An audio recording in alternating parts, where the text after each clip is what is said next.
Question दिया हुआ है कि an incandescent bulb has thin filament of tungsten. एक इनकैंडेसेंट बल्ब हमें दिया हुआ है और उसका जो फिलामेंट के बारे में बता रहा है कि वो टंगस्टन मटेरियल का बना हुआ है। That is heated to high temperature by passing an electric current. और उस टंगस्टन वायर को, फिलामेंट को हम लोग इलेक्ट्रिक करंट पास करवा के उसको गर्म कर रहे हैं, उसका टेम्परेचर को इंक्रीज कर रहे हैं। ठीक है, अब आगे कह रहा है the hot filament emits black body radiation. अब ये जो हॉट फिलामेंट है वो ब्लैक बॉडी रेडिएशन एमिट कर रहा है। The filament is observed to break up at random locations after a sufficiently long time of operation. अब क्या कह रहा है क्वेश्चन में कि काफ़ी देर तक उस बल्ब को जलाने के बाद उस फिलामेंट में हम लोग ब्रेकअप देख रहे हैं रैंडम लोकेशंस पर। ठीक है, due to non uniform evaporation of tungsten from the filament. ऐसा क्यों हो रहा है, ब्रेकिंग रैंडम लोकेशन पे क्यों हो रहा है? उसका रीजन दे रहा है कि जो टंगस्टन है फिलामेंट का, उसका नॉन यूनिफॉर्म इवेपोरेशन हो रहा है। ठीक है, नॉन यूनिफॉर्म इवेपोरेशन के कारण हम लोग को अलग अलग जगह पे रैंडम लोकेशंस पे ब्रेकअप देखने को मिल रहा है टंगस्टन का। If the bulb is powered at a constant voltage. अब क्वेश्चन में दे रहा है कि बल्ब को हमने कांस्टेंट वोल्टेज से पावर किया हुआ है। Which of the following statements is or true. तो हमें इन चारों में से बताना है कि कौन कौन सा स्टेटमेंट ट्रू है। तो अब हम लोग क्या कर लेंगे, मैं आपको दिखाता हूँ। मैं मान के चल रहा हूँ कि ये हमारा अभी टंगस्टन वायर न्यूली था, जब ये ओरिजिनल लगा हुआ था, जब कोई हीटिंग नहीं थी। अब जब हीट किए काफ़ी देर तक तो ये गर्म होने के कारण कुछ पार्ट इसका टंगस्टन का, ये पार्ट, कुछ ये पार्ट इवेपोरेट कर गया। ठीक है, तो ये नॉन यूनिफॉर्म इवेपोरेशन हो रहा है, ये क्वेश्चन में गिवन है। और क्या दिया हुआ है कि इस फिलामेंट को हमने कांस्टेंट वोल्टेज से पावर कर रखा है।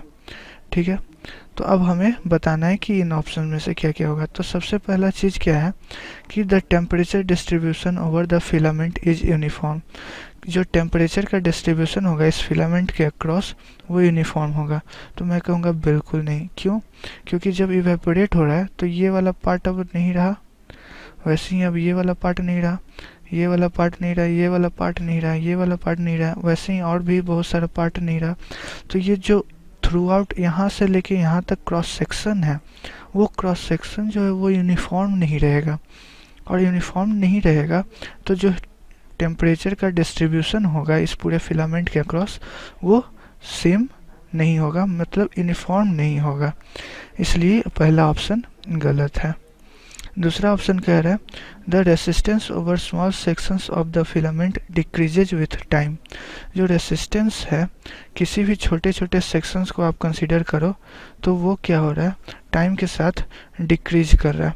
तो मैं ये कहूँगा बिल्कुल गलत। क्यों? क्योंकि रेसिस्टेंस इंक्रीज कर रहा होगा। अब ही आप इस क्रॉस सेक्शन एरिया को गौर से देखो तो यहाँ पे अब जो क्रॉस सेक्शनल एरिया था वो ये वाला, यहाँ पे जो सर्कुलर पार्ट होगा वो था, लेकिन अब ये वाला जो छोटा सा पार्ट है वो इवेपोरेट कर चुका है। तो अब एरिया ऑफ क्रॉस सेक्शन क्या हुआ, कम हो गया। और आपको पता है कि R इज इक्वल टू होता है रो L बाई A, यानी कि एरिया ऑफ क्रॉस सेक्शन से इन्वर्सली प्रोपोर्शनल होता है रेसिस्टेंस। अब जब रेसिस्टेंस का या फिर वायर का एरिया ऑफ क्रॉस सेक्शन घट रहा है तो रेसिस्टेंस क्या होगा, इंक्रीज करेगा। तो ये ऑप्शन हमारा ये भी गलत हो गया। तो अब सी ऑप्शन पे चलते हैं। सी ऑप्शन क्या कह रहा है, the filament emits more light at higher band of frequencies before it breaks up. जो फिलामेंट है टूटने से पहले जो लाइट एमिट कर रहा होगा उसमें हायर बैंड ऑफ फ्रीक्वेंसीज देखने को मिलेगी, मतलब कि हायर फ्रीक्वेंसीज वाले लाइट्स को ज़्यादा एमिट कर रहा होगा।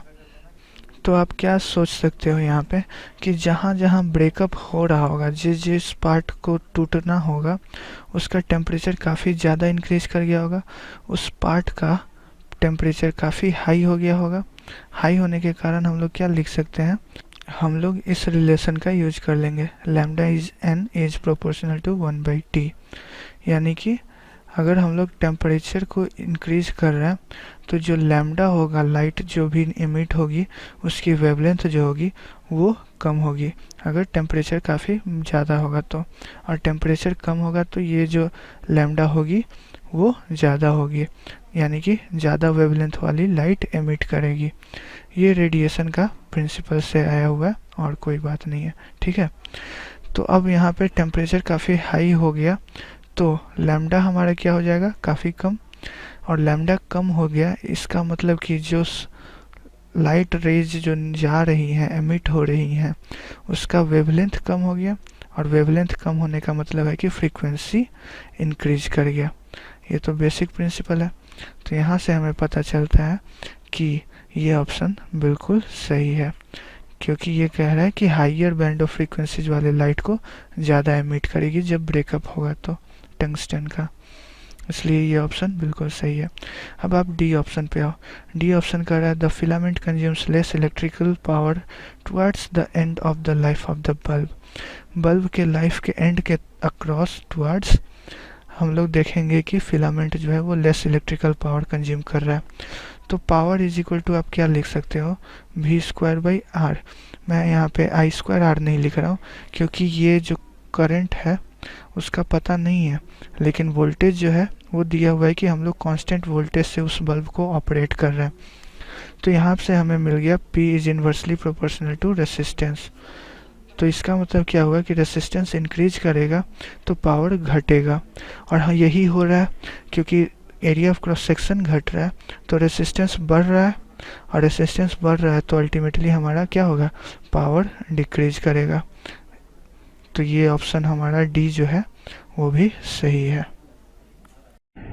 Hello everyone, let's start. The question says a heater is designed to operate with a power of 1000 watts in a 100 volt line.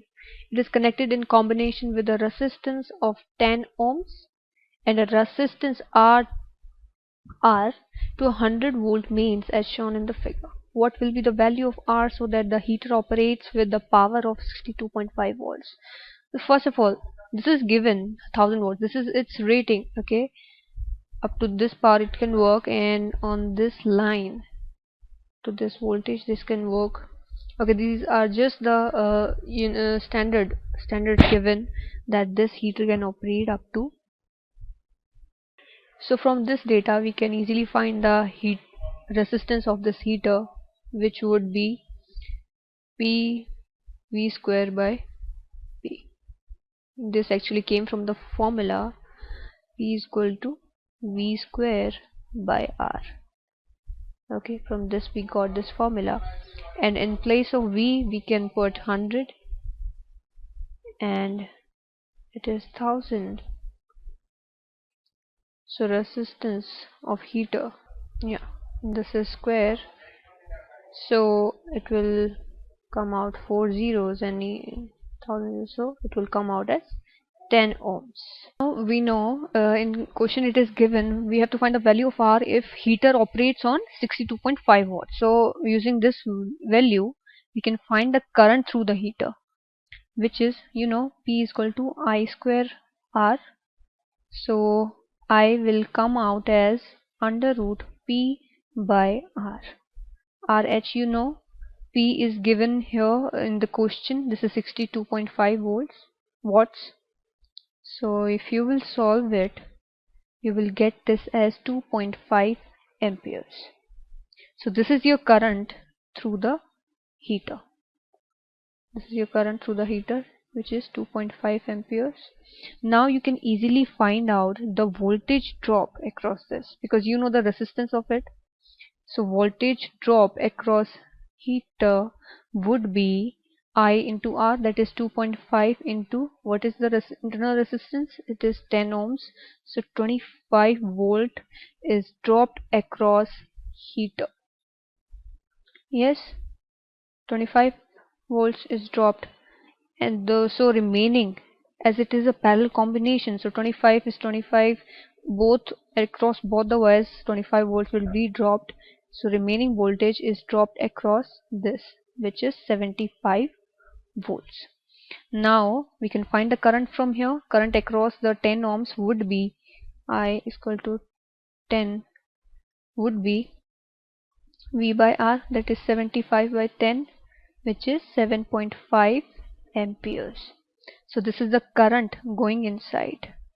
Yes, this is 7.5, and in this branch it is 2.5, so the remaining would be going in this one. So what is the remaining? 7.5 minus 2.5 will be 5 amperes. So I current through the resistance R would be 5 amperes, and this is what you had to find out. Thank you.